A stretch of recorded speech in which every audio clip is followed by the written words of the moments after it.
और कितना सुंदर लिखा है, हाथ के ऊपर कभी लिखे नहीं, इससे कर्जा बढ़ता है। अभी लिखने लायक बात है कि नहीं? आप मानेंगे नहीं, आप किसी का मोबाइल नंबर हाथ की हथेली पर ही लिखेंगे, और जब कभी हाथ की हथेली पर आप लिखेंगे तब व्यासपीठ की ये बात जरूर याद आएगी, हाथ की हथेली पर ना लिखें। नारद जी कहते हैं सांब, इससे व्यक्ति ऋण मुक्त नहीं होता, ऋण युक्त हो जाता है, कर्जा बढ़ता है उसको। ना हाथ पर लिखें और ना भूमि पर लिखें, ये और सुन लीजिए, धरती पर भी ना लिखें, ना हाथ की हथेली पर लिखें, ना भूमि पर लिखें।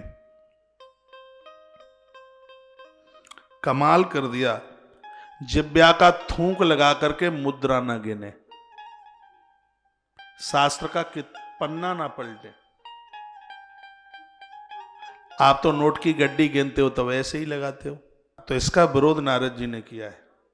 वो साक्षात भगवती लक्ष्मी का रूप है। ग्रंथ के पन्ने पलट रहे हों तब भी ऐसी गलती ना करें।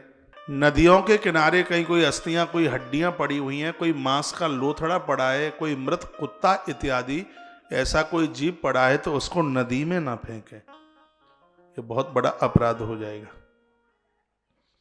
क्या सुंदर बात कही है कि जिस घर में स्त्री है, पुरुष नहीं है, तो चरित्रवान व्यक्ति को ऐसे घर में नहीं जाके सोना चाहिए।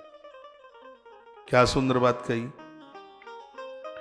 जिस घर में स्त्री नहीं है, पुरुष ही है, भले घर की नारी है, उस नारी को भूल करके भी ऐसे घर में शयन नहीं करना चाहिए। ये सबरी बात है हमारे और आपके लिए। कोई कितनी भी खास सहेली क्यों नहीं है, यदि घर में सहेली नहीं है तो उसके घर मत जाइए। कोई कितना भी खासम खास मित्र क्यों नहीं है, यदि उस घर में उस दिन मित्र नहीं है तो उस घर पर मत जाइए, पहले फोन करके पूछ लीजिए। ये नारद जी की बनाई गई मर्यादा हमें मनुष्य से देवता बना देगी। जिस मर्यादा का पालन किया है, कमाल कर दिया।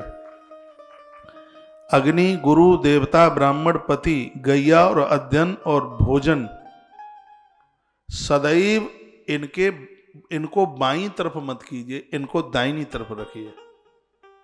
कल हमने यहां से राष्ट्र ध्वज फहराया, राष्ट्रीय झंडे को भी अपने बाईं तरफ नहीं किया जाता, दाहिनी तरफ। इसलिए परिक्रमा सीधे करने का मतलब क्या है, परिक्रमा सीधे करोगे तो देवता दाहिनी तरफ होगा, और परिक्रमा उल्टी करोगे तो देवता बाईं तरफ हो जाएगा। और जितने भी जो पूज्य जन है वो बाईं तरफ हो जाएं तो ये अशुभता का प्रतीक है। स्पष्ट लिखा है, एक रात्रि को सोते समय भी पत्नी बाईं तरफ सोवे और पति दाहिनी तरफ सोवे। ये मर्यादा का वर्णन किया है।